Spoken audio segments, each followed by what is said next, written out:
Bienvenue sur Cap News 24, place à l'entretien à bâton rompu sur votre chaîne avec le professeur Prosper Koumbondo qui est notre invité, une figure majeure du paysage politico-académique et même sportif au Cameroun, au cœur de l'actualité depuis un bout. Professeur Koumbondo, merci d'avoir accepté notre invitation. Bienvenue sur Cap News 24.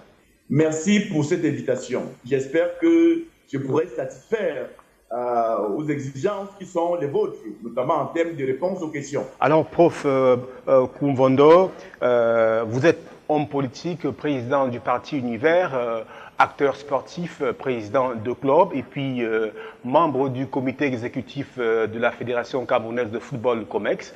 Vous êtes également enseignant universitaire avec plusieurs ouvrages à votre actif. On va commencer par titiller votre casquette politique, parce que c'est ça qui fait l'actualité aujourd'hui. Alors, le parti Univers est désormais résolu à s'engager pour la présidentielle de 2025 au Cameroun, avec la désignation de votre candidat, Maître Akéry Mouna. Pourquoi ce choix?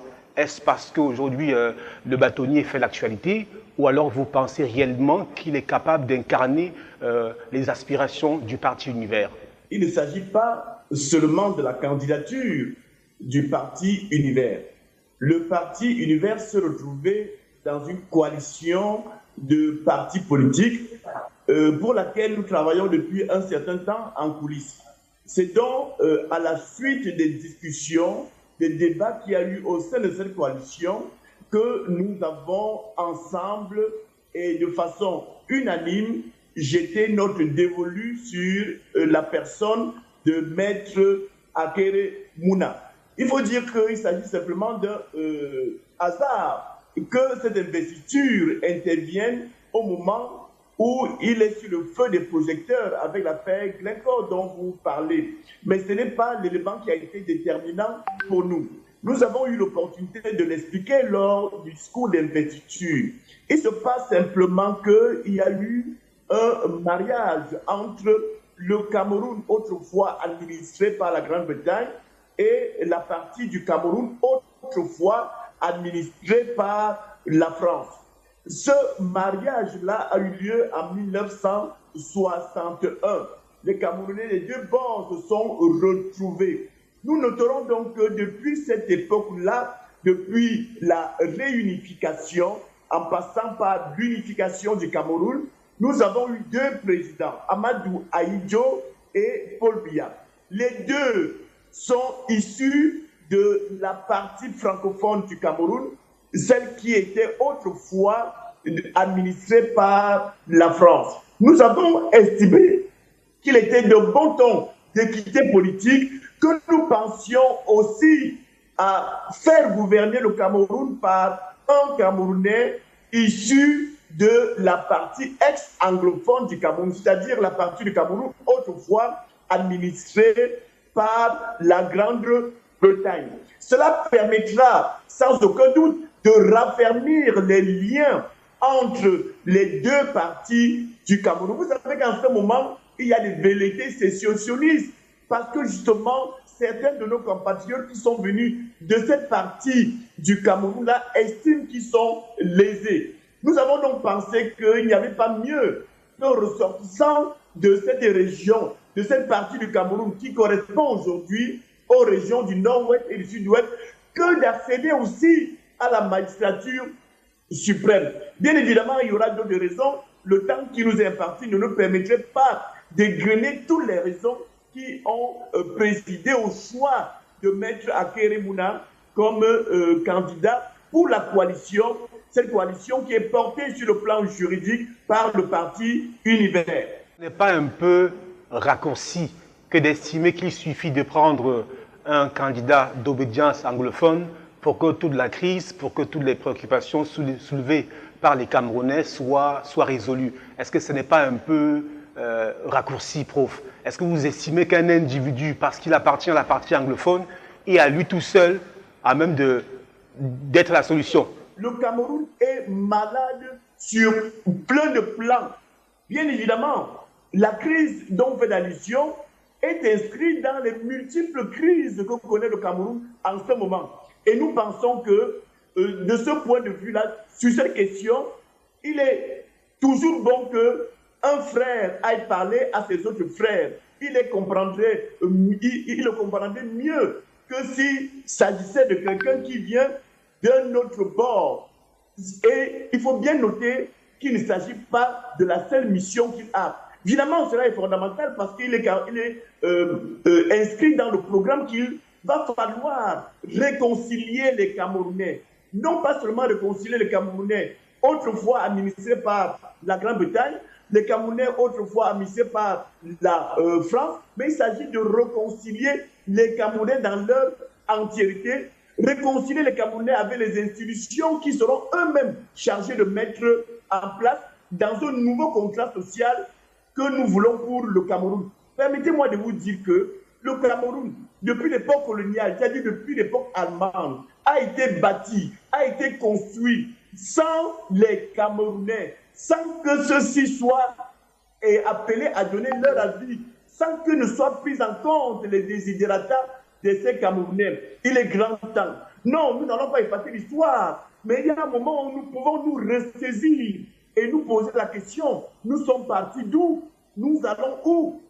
N'est-il pas grand temps de penser le Cameroun par nous-mêmes, sur le plan politique, sur le plan économique, sur le plan culturel et que sais-je encore? Voilà la mission que la coalition des partis politiques entend assigner, a même déjà assigné à Maître Akérémou Mouna, qui va se présenter à l'élection présidentielle parce que nous estimons que pour accéder au pouvoir, c'est-à-dire le pouvoir de mener ces réformes, il faut bien passer par l'élection présidentielle. C'est donc pour cela qu'il est candidat à l'élection présidentielle. Mais il ne s'agira pas d'un président qui sera élu, d'un président comme les autres. C'est un président qui va dire stop.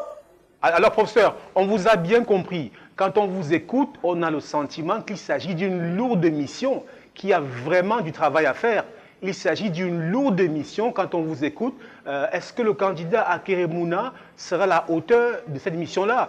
Est-ce qu'il suffit simplement, est-ce que l'opposition a pris conscience de la lourdeur de la mission dont vous faites la description tout à l'heure? Est-ce que toute l'opposition finalement est rangée derrière vous pour que finalement vous puissiez ensemble travailler pour réussir ce pari-là? Il ne s'agira pas de l'affaire de celui qui sera élu. Il ne s'agira donc pas de l'affaire de Akérémou Mouna. C'est l'affaire de tous les Camerounais. Il faut bien qu'on vous le dise. Akérémou Mouna, président de la République, ne sera en réalité que le coordonnateur de ce mouvement. D'ailleurs, en élargissant les choses, on peut également vous dire que l'équipe qui sera mise en place, parce qu'il ne travaillera pas seul, ne sera chargée que de la coordination. Cette coordination s'investira pour interroger les Camerounais, faire appel à toutes les ressources dont dispose notre pays en termes de sagesse, en termes d'intelligence, en termes d'expertise, en termes de toute autre valeur, pour qu'on se mette ensemble et qu'ensemble nous puissions trouver des solutions pour notre pays. Et c'est de cela qu'il s'agit. On n'a donc pas forcément besoin d'un messie.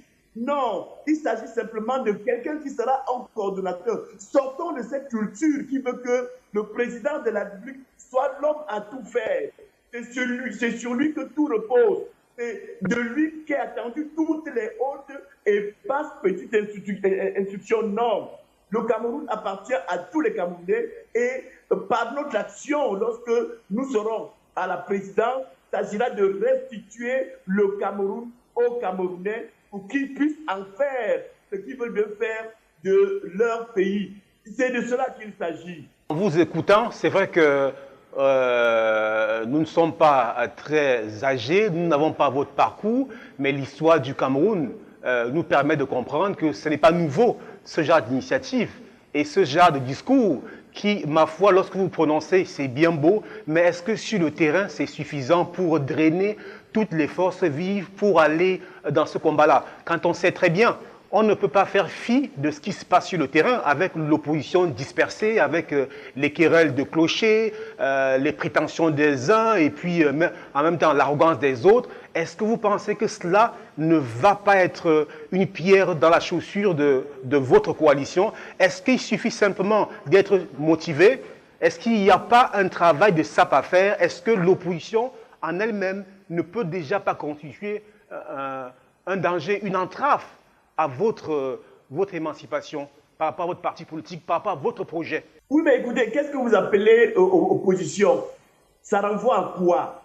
Dans une démocratie, il y a des partis politiques qui s'engagent. D'ailleurs, c'est le principal objectif, la première ambition d'un parti politique, c'est d'accéder au pouvoir lorsqu'on n'y est pas encore. Et lorsqu'on y est déjà, il faut se maintenir au pouvoir. Je ne sais donc pas d'où sort cette affaire d'opposition. On peut aller à la conquête du pouvoir politique seul ou avec d'autres dans des alliances. Il appartient à chacun qui veut accéder au pouvoir de faire acte de candidature, de proposer aux consommateurs du produit politique que sont les électeurs l'offre qu'il a préparée pour ceux-là, pour ces consommateurs. Il peut avoir 2 candidats, il peut avoir 15 candidats, il peut avoir 15 candidats, 40, 50 candidats. C'est un peu comme dans un supermarché. Il y a plein de produits. Chacun va chercher le produit dont il a besoin. De toute façon, moi, je me moque de ce que vous appelez opposition. Nous avons mis sur pied une alliance, une coalition avec ceux qui pensent comme nous. Qu'on ne nous oblige pas forcément à aller faire ami avec des personnes avec lesquelles nous ne partageons pas les mêmes sensations, avec des personnes, avec des gens avec lesquels nous n'avons pas le même projet politique. Qu'ils aient leur projet politique, ça c'est leur problème. Mais nous présentons notre projet politique aux consommateurs, aux Camerounais, il leur appartient de choisir. Si nous ne sommes pas élus, ce que les Camerounais n'ont pas approuvé notre projet politique, eh bien, si nous sommes élus, nous aurons compris que les Camerounais ont approuvé notre projet politique et nous allons le mettre en œuvre. Et lorsque nous serons bien évidemment élus, nous serons élus pour tous les Camerounais, aussi bien ceux qui sont d'accord avec nous que ceux qui ne sont pas d'accord avec nous au moment où nous cherchons à accéder au pouvoir. Je ne veux donc pas qu'on embrigade les Camerounais dans cette histoire d'opposition qui doit finir. D'ailleurs, c'est contre nature.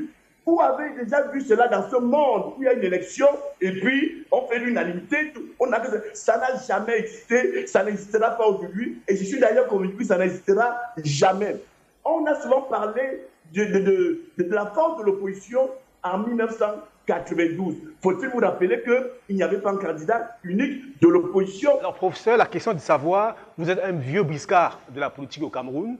Vous savez très bien comment ça se passe. Est-ce que vous avez abandonné pour ce qui est des règles du jeu? Je parle par exemple du code électoral. On sait très bien que cela a longtemps mobilisé les acteurs de l'opposition au Cameroun. Est-ce qu'aujourd'hui, vous estimez que le plus important, c'est de mobiliser ou alors vous allez également vous appesantir sur le chantier du code électoral? Quelle est la démarche qui vous sied qui vous intéresse? Comment est-ce que vous allez procéder? Vous allez vous dire on y va, ou alors vous allez maintenant également appuyer sur le levier du code électoral pour qu'il soit révisé, pour que vous alliez en compétition à chance égale, à armes égales avec le parti au pouvoir? Oui, mais est-ce que vous avez déjà entendu le parti Univers dans ses revendications liées à quelques modifications du code électoral que ce soit? C'est à vous de poser la question. Mais il faut savoir que nous n'avons jamais été mêlés à ça, à cette histoire, de ce mouvement de revendication pour la modification du code électoral. Cela ne veut pas dire que nous approuvons le code électoral tel qu'il existe en ce moment. Il y a énormément de choses à revoir s'agissant de ce code. D'ailleurs, c'est impensable dans un pays normal que pour un code électoral mis en place en 2012, que ce code électoral n'ait pas subi de réformes, de modifications substantielles pour essayer d'adapter la règle aux réalités de l'heure. Il serait de bon temps qu'à chaque fois qu'il y a une élection, qu'on revoie, qu'on repense, qu'on cherche à savoir ce qui n'a pas marché au cours de la précédente élection pour essayer de rectifier le tir. Parce que chaque norme qu'on met en place est en réalité à titre expérimental qui peut recadrer la norme juridique. Mais vous savez bien que nous sommes dans un pays où les institutions ne fonctionnent pas, notamment en ce qui s'agit des institutions en charge de recadrer les normes. Nous, au Parti Univers, nous disons que la loi est là, elle est mauvaise, mais nous faisons d'abord avec. Nous affûtons nos armes, nous mettons en place nos stratégies en fonction de la règle qui existe. Encore que vous parlez de règles, est-ce que pour le peu qui existe déjà, avec tout le mal qu'on peut lui reconnaître, est-ce que ce code est même déjà véritablement appliqué sur le terrain? Si nous avions beaucoup de temps, je vous aurais relevé un certain nombre de choses qui font que parfois, on peut dire que ce code est véritablement inopérationnel en ce qui concerne un certain nombre de secteurs liés au processus électoral. Mais passons. Nous, au Parti Univers, nous faisons avec jusqu'à ce que nous arrivions au pouvoir pour remettre les choses véritablement en place avec l'aide des Camerounais. Vous comprenez alors que c'est l'une de nos ambitions. Les institutions ne fonctionnent pas. Les textes sont mal ficelés. Au lieu de crier à corps et à cri alors qu'on n'est pas encore au pouvoir, il faut s'investir comme nous le faisons avec le Parti Univers. Tout faire pour arriver au pouvoir et puis faire les choses comme elles doivent être faites, c'est-à-dire dans le bon sens. Vous êtes un homme avec plusieurs casquettes. On va parler de l'acteur sportif ou alors du président de club, du membre du comité exécutif de la Fédération camerounaise de football. Tout ça pour vous seul. Alors, on vous a vu depuis quelques semaines déjà, vous avez été représenté la Fédération camerounaise de football pendant des périodes, on va dire, cruciales. Alors, on va vous poser une question comme au quartier. Que se passe-t-il avec le MINSEP? Trivialement. Que le ministère en charge des sports au Cameroun refuse de jouer son rôle exclusif de tutelle des fédérations et se mêle de la gestion au quotidien des fédérations. Ce n'est pas seulement vis-à-vis ou alors à l'encontre de la fédération camerounaise que cela se passe. Cela se passe au Cameroun avec toutes les fédérations sportives. J'ai envie de dire sans exception. Le ministère des Sports, soit par ignorance, soit de façon délibérée, se décide de gérer les fédérations en lait. Parce que les partisans ici de sa mission de simple tutelle. Une mission qui devrait se limiter à le contrôle de la gestion de l'activité des fédérations.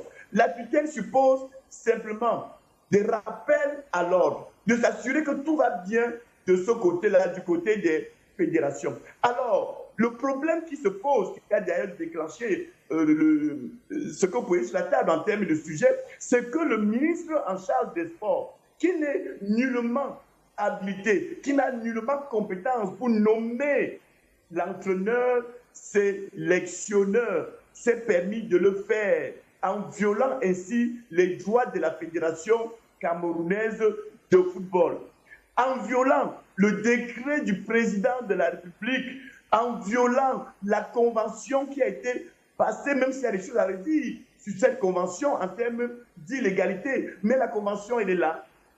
Elle doit s'appliquer, même si elle est mauvaise. Mais il se passe que même cette mauvaise convention, le ministère en charge des sports refuse de la respecter aussi bien dans son esprit que dans sa lettre.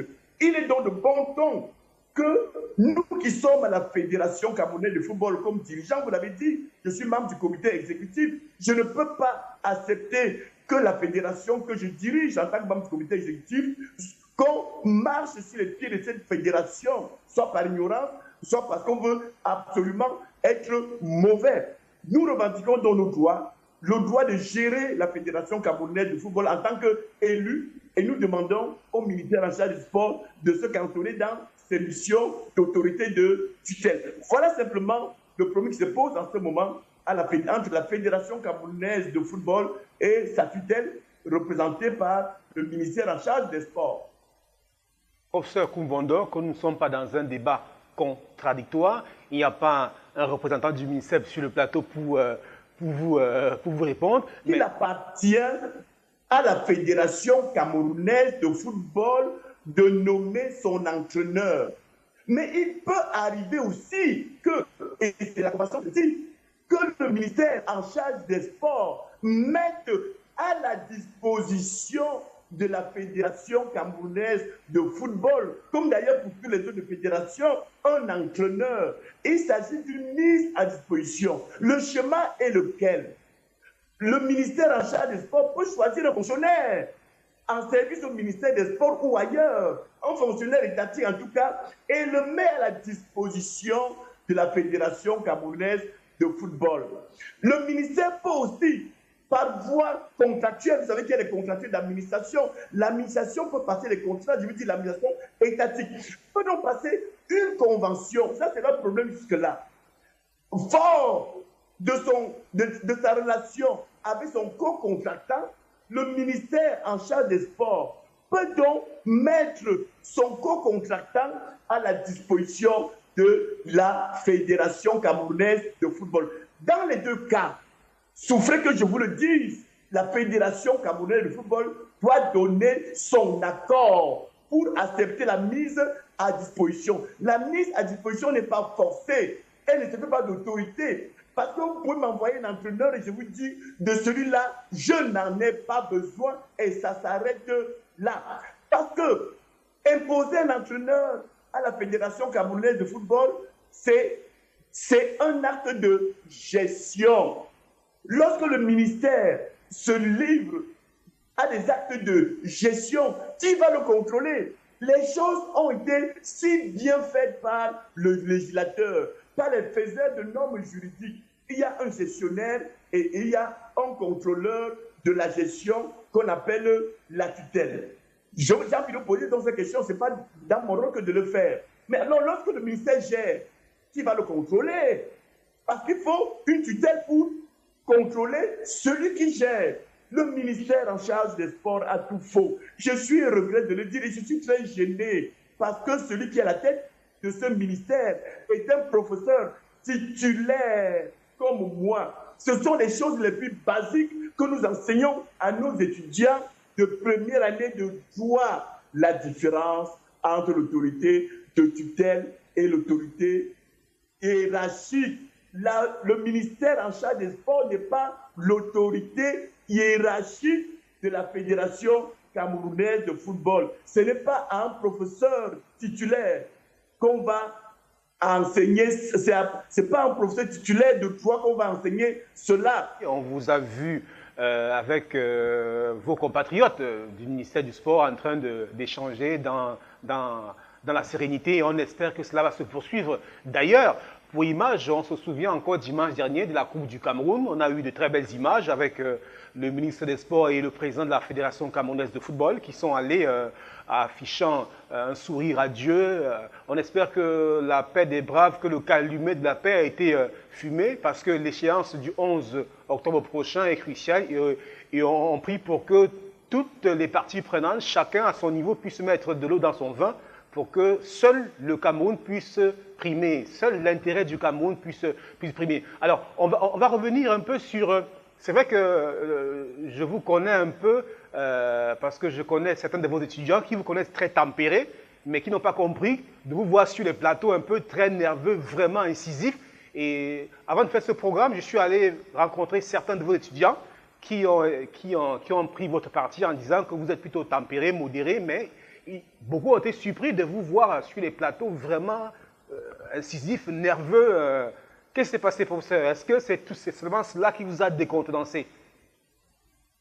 Oui, mais écoutez, il faut savoir que à chaque moment de la vie, on est appelé à jouer un rôle social. Quand je suis dans les amphithéâtres, c'est le professeur Kouvondo qui est avec ses étudiants. Quand je pars des amphithéâtres, je rentre à la maison, ce n'est plus le professeur Kouvondo, c'est le mari de mon épouse.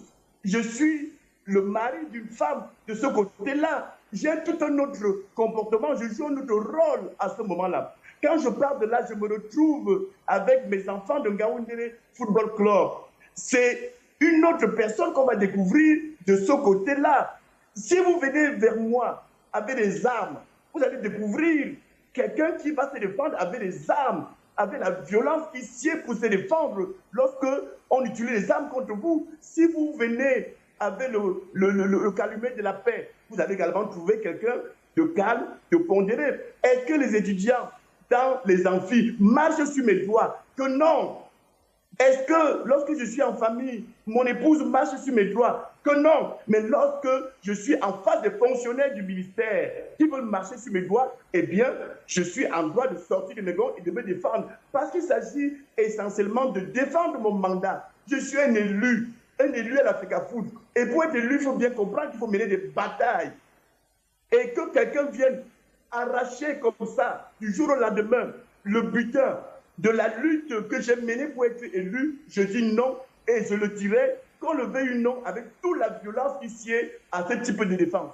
Cette question, les yeux dans les yeux, c'est une question qui se dit partout. Il y a trop d'argent depuis que votre exécutif est à la Fédération camerounaise de football. Il y a un ensemble d'éléments, on estime que vous n'avez pas fait de bilan. Il y a beaucoup d'argent, il y a One World Sport, il y a des contrats, il n'y a pas de justificatif, il n'y a rien du tout. Est-ce que vous ne comprenez pas le fait que les gens veulent comprendre, que les Camerounais veulent comprendre? Parce que la fédération de football au Cameroun, c'est un peu l'opium du peuple. Donc, beaucoup ne peuvent pas se dire pourquoi seulement l'Africa Foot. Ça a été toujours comme ça, le football et le sport roi. Est-ce que vous ne comprenez pas le fait que chacun mette le regard sur la gestion de la Fédération camerounaise de football? Pourquoi est-ce que vous prenez toujours ça comme un acharnement? Je souhaite que ceux qui mettent leur regard dans les affaires du football ne s'y limitent pas. Pour parler des affaires du football, il faut investir. Il faut mettre de son argent. Il faut créer un club pour savoir ce que c'est qu'investir dans le football. Permettez-moi de vous dire que la Fédération camerounaise de football est une association privée. Ce sont les investisseurs dans le football qui ont droit de citer. C'est à eux qu'on rend compte de la gestion de leur argent. Les comptes rendus des affaires de la Fédération camerounaise de football, notamment, comme vous avez bien parlé, en termes d'argent, cela ne se fait pas sur les plateaux de télévision. Cela ne se fait pas au carrefour, dans un quartier. Non, dans une société bien, il y a des règles qui existent. Et permettez-moi de continuer à penser que le Cameroun est un pays bien, parce qu'il y a des règles qu'il faut respecter. Le président de la Fédération camerounaise de football et son comité exécutif, lorsqu'ils ont fini de gérer l'argent dont vous parlez, il y a des instances habilitées pour des comptes rendus. Je peux donc vous dire que dans quelques jours, il y aura une assemblée générale de la Fédération camerounaise de football. Celle-ci est convoquée et entre autres questions qui sont abordées, c'est des comptes rendus de ce que les dirigeants qui ont été élus font de la Fédération camerounaise de football en termes de gestion.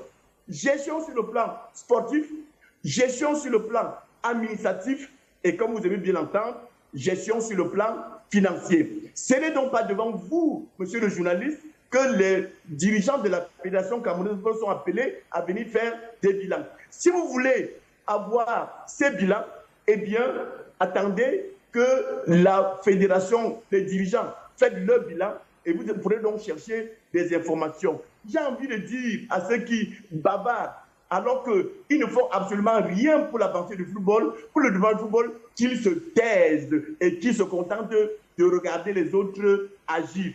Parce que ceux qui sont à la Fédération camerounaise de football, s'ils y sont, c'est parce qu'ils ont de l'amour pour le football. Au-delà de l'amour qu'ils ont pour le football, ils y investissent. Je peux vous dire que Kouvondo qui vous parle, en un an, je mets au bas mot 40 millions de francs pour animer le football camerounais à partir de Gaoundé de football, qui regroupe en ce moment près de 400 jeunes en formation et qui font aussi de la compétition. Que quelqu'un lève le doigt et qui me dise combien il a investi pour un joueur au Cameroun avant de venir parler ou alors avant de critiquer. Alors qu'on arrête ce genre de choses au Cameroun. Venez investir. Nous attendons les investisseurs et vous allez nous demander des comptes parce que vous aurez donné de l'argent pour le football et vous chercherez à savoir qu'est-ce qu'on a fait de l'argent que vous avez investi dans le football. Il faut également dire quand on investit, il y a parfois aussi des retours sur investissement.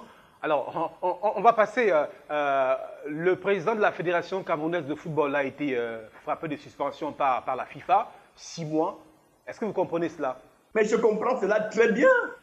C'est des choses qui arrivent tous les jours. Toute compétition qu'on organise a des règles. Pour que vos auditeurs, vos téléspectateurs suivent, comprennent bien de quoi il s'agit, c'est que lorsque un acteur de football, à l'occasion d'un match, commet une faute, et là il s'agit d'une faute disciplinaire, il peut être sanctionné. Sur le terrain, vous avez l'habitude de voir qu'un joueur qui s'est mal comporté reçoit un carton jaune. C'est une sanction disciplinaire. Il peut recevoir un carton rouge. Et oui, et il sera suspendu pour plusieurs matchs. L'entraîneur, qui est un acteur du football étant assis au banc de touche, il peut aussi être expulsé parce qu'il a commis une faute disciplinaire. Le président de la Fédération camerounaise de football est un acteur de l'équipe de football qui joue. Il peut donc être sanctionné avec interdiction pour lui de prendre part au match. Ça veut dire qu'il ne peut plus s'asseoir sur le banc de touche pendant la période indiquée pour la sanction. Ça s'arrête là. Tout comme le joueur peut être interdit de jouer, l'entraîneur peut être interdit de s'asseoir au banc de touche, le médecin peut recevoir aussi ce type de sanction. Pourquoi on va en faire un drame? Parce que celui qui est sanctionné sur le sujet que vous portez sur la table s'appelle Samuel Eto'o. Ce type de sanction, ça arrive tous les jours lorsqu'il y a compétition. Mais ça ne fait pas autant de bruit que vous voulez en faire parce qu'il s'agit de Samuel Eto'o. Évidemment, lorsqu'on était sanctionné, ceux qui ont prononcé la sanction n'ont pas forcément le dernier mot. Il y a encore des voies de recours et je suis convaincu que contestant cette sanction, parce que M. Samuel Eto'o estime que c'est à tort qu'il a été sanctionné, attendez-vous donc à ce qu'il fasse des recours, les recours indiqués par les procédures en la matière et peut-être que demain, il soit innocenté. Ce qui est vrai pour un président de fédération est aussi vrai pour un joueur qui a reçu un carton jaune ou un carton rouge. Il peut contester la décision. Ça peut être vrai pour un entraîneur, ça peut donc aussi être vrai pour un dirigeant. Pour si peu, n'en faisons pas tant de drame. Si c'est une tapette, eh bien comprenez simplement que c'est une tapette dans un verre d'eau. Alors, professeur Koumvondo, je m'en voudrais de sortir de ce programme sans aborder la dernière casquette de votre personnalité, si vous voulez, l'universitaire que vous êtes, l'enseignant, le chercheur, pour faire plaisir à vos milliers d'étudiants qui suivent ce programme, bien évidemment. Vous les encadrez avec beaucoup de pédagogie, m'ont-ils fait savoir.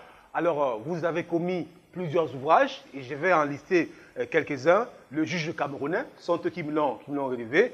Le pouvoir exécutif, Janus de la justice camerounaise, je vois aussi aux presses universitaires d'Afrique, et bien d'autres articles de renom. Alors, j'aimerais vous poser une question, la question de savoir, l'homme politique que vous êtes, président du parti Univers, vous êtes acteur sportif, président de club, membre du comité exécutif de la Fédération camerounaise de football, enseignant-chercheur, universitaire, écrivain, dans laquelle de cette casquette est-ce que vous vous sentez le plus épanoui? Je ne peux m'empêcher de dire que je suis d'abord universitaire. Je suis un professionnel de l'enseignement. Je suis un enseignant-chercheur et je suis plus à l'aise dans cette activité que j'ai librement choisie. Les autres activités sont très accessoires pour moi d'ailleurs. Ces activités-là ne me servent que de détente pour mon activité principale qui est celle d'enseignants-chercheurs, participant en même temps à l'appui au développement. Parce qu'il faut comprendre que les missions d'un enseignant d'université sont triples.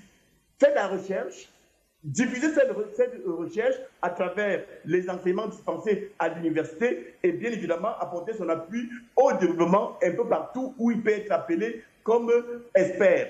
Évidemment, lorsque j'ai fini cela, je peux aller me détendre en faisant de la politique, en faisant du sport. Je crois donc avoir répondu à votre question.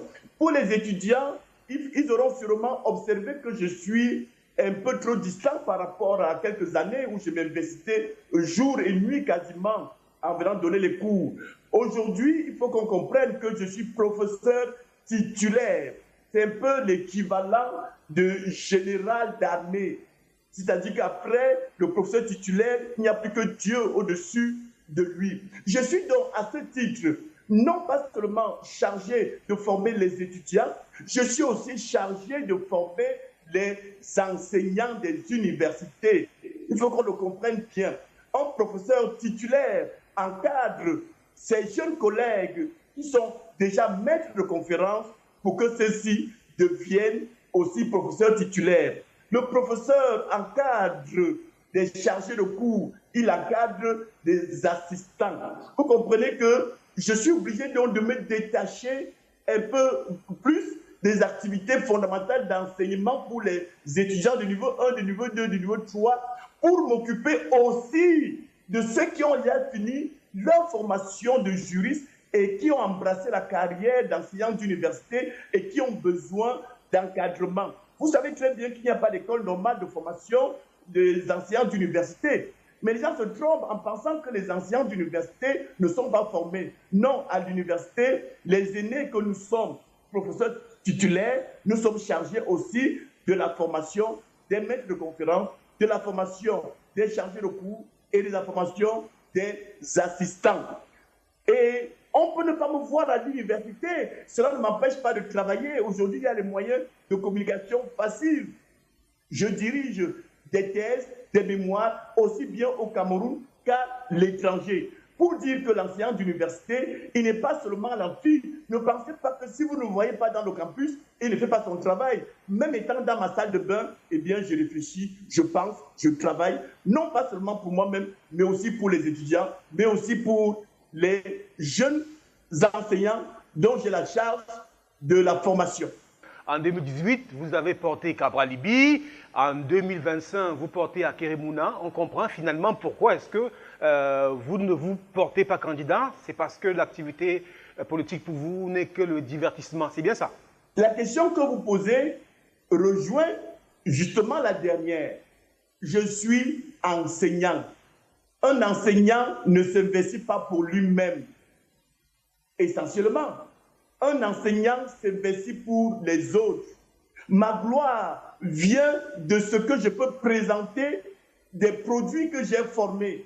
À l'université, je dois pouvoir présenter à la fin de ma carrière en disant, voilà les professeurs titulaires que j'ai formés, voilà les chargés de cours que j'ai formés, voilà les maîtres de conférences que j'ai formés.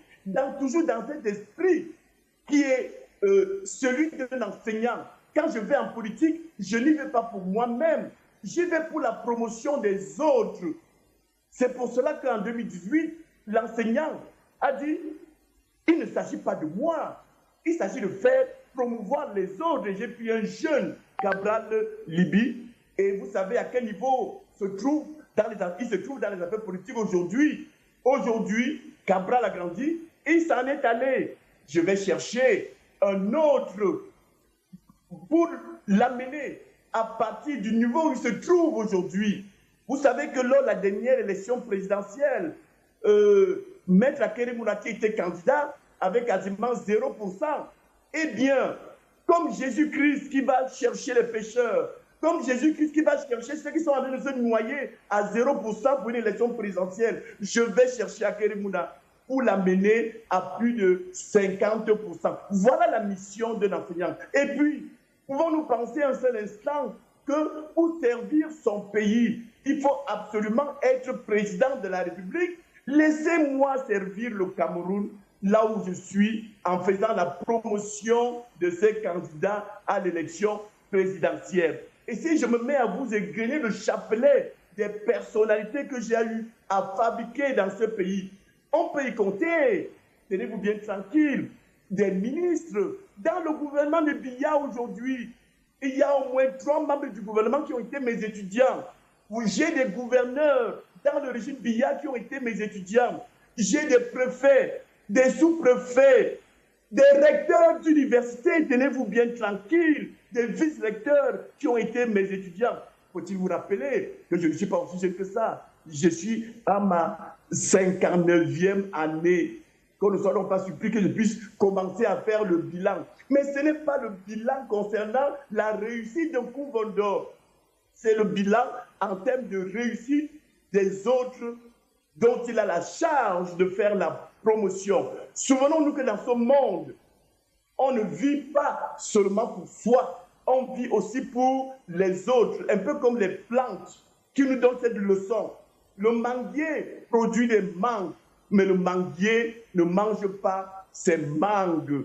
Il faut que chacun, en tant qu'humain, puisse retenir ces leçons. Donc, pour y revenir, lorsqu'on construit une maison, ce n'est pas seulement pour soi. Lorsqu'on construit une route, ce n'est pas seulement pour soi, c'est pour les autres. Parce qu'on a aussi bénéficié des bienfaits réalisés par les autres. On vient dans la vie, on joue sa partition et on s'en va. C'est pour cela que je ne cesse de dire à ceux qui veulent s'accrocher au pouvoir qu'il faut savoir partir après avoir fait la promotion des autres, en laissant derrière soi un héritage, d'abord en tant qu'homme, ces hommes qui vont perpétuer l'œuvre que vous avez réalisée le temps de votre vie. Ce message s'adresse donc à M. Biya aussi. M. Biya, il faut savoir partir. Kouvondo, merci d'avoir accepté notre invitation. C'était un plaisir de vous avoir sur CAMNews 24 et en simultané sur Koubaroudi TV Débat. Merci infiniment. Tout le plaisir a été pour moi et Saïd, soyez sans rassurer. Chaque fois que vous faites appel à moi et dans la limite de temps dont je dispose, eh bien, je répondrai présent et je vais répondre à vos questions. Politique, professeur Kouvondo, président du parti Univers, membre du comité exécutif de la Fédération camerounaise de football COMEX, enseignant, chercheur universitaire, auteur de plusieurs ouvrages parmi lesquels Le juge camerounais, le pouvoir exécutif, Janus de la justice camerounaise. Ce programme a été réalisé avec le concours de Yves Anselme Tadjoufo, assisté de Ibrahim Sali, Bautelainer et Christian Auré. Supervision générale, Dieu le Créateur. Au revoir.